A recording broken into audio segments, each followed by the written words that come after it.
Why do INFJs feel so misunderstood?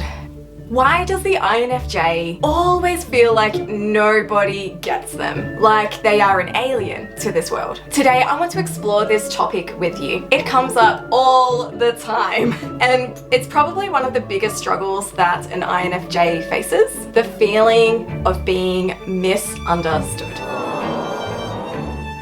Let's look at 3 of the reasons. Reason number 1, it's the way we are wired.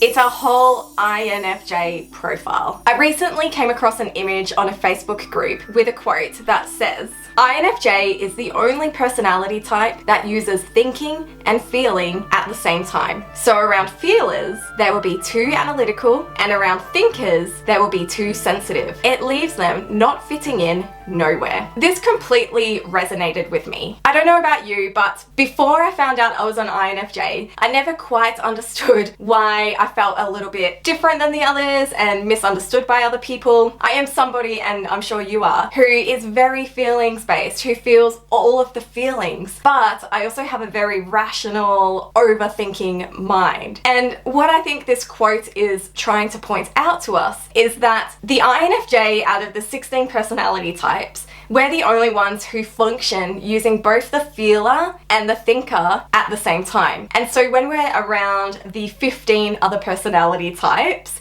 and please correct me if I'm wrong, which is, 99 out of 100 of the other people, we are either going to be around feelers or we're going to be around thinkers. We're not going to be around both unless we're with another INFJ. Now, I find that when I'm around a thinker, my feeling system starts to kick in. When we're in a conversation and they are talking in that analytical, rational, critical thinking way, I want to come in that feeling way, like feeling my way through it, putting yourself in someone else's shoes, having more of that empathetic side of you. Yet when I am around more of the feelers, I find that my rational, critical thinking, analytical side of me comes out more. So when a feeler is talking to me, my thinking side is wanting to think through that situation in a rational way. And when that happens, both the thinkers and the feelers either feel like we're too feely or too thinky, which then places us in a position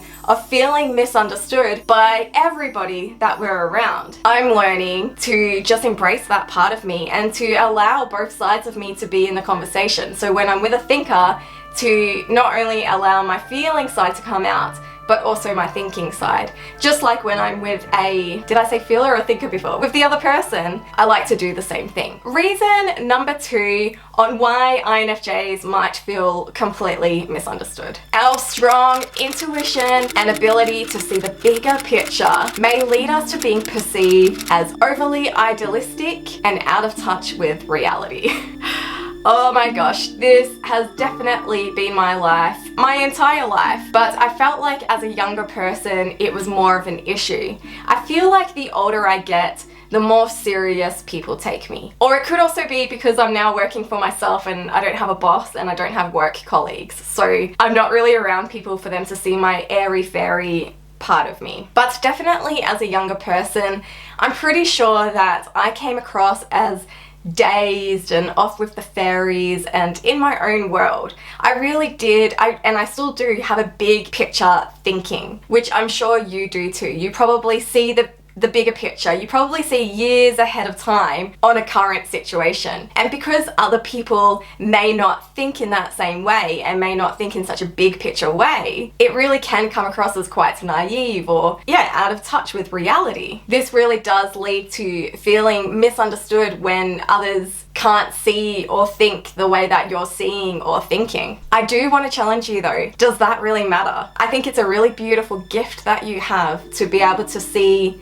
in that big picture thinking way. And reason number 3 that INFJs feel so misunderstood. The INFJ's tendency to prioritize deep, meaningful connections and authenticity in relationships can sometimes be misinterpreted or undervalued by others. Now, if you're like me, you probably hate small talk and you're probably not even good at small talk. I often see in INFJ Facebook groups that people struggle to make friendships. And I think one of the reasons that could be is because we just want to skip all the fluff and we just want to go in deep. We just want to get in deep into people's hearts and their minds and their souls. But unfortunately, with all of the other personality types, except maybe the INFP, they need the small talk. Small talk is just part of this society. I think sometimes when we try and do deep and meaningful conversations, we can do it in the wrong timing and in the wrong moment. I certainly know that when I was younger, I had a really bad habit at being at a party. Someone would come up to me to have a chat and I would just immediately go for, how are you? No, really, how are you? How is your heart? How is your soul? And I would just go straight in for the deep and wanting to just like unpack. And you know, sometimes other introverts would really appreciate that and we would have a really beautiful, deep and meaningful conversation. But for others, they don't want to talk about their traumas at a fun party. They just want to have a laugh and a good time. And as somebody in my early 20s, I would often miss that and I would miss the cues and I would just assume that everybody also wanted to connect in that deep and beautiful way. So as much as I don't love small talk, I made it a mission to learn and develop small talk because it is an important skill to have. Before some people can go deep and open up their hearts, they need to get to a place where they can trust you and trust that their secrets are safe with you. But to get to that, you do need to have that small talk, those small steps to get to that deep and meaningful place first. I think, unfortunately, our constant need for deepness can be perceived as being a little bit weird, which then leads us to feeling misunderstood. It really does suck when you feel like you don't fit in or that people get you. But can I just encourage you that you are perfect the way you are. You are beautiful and unique.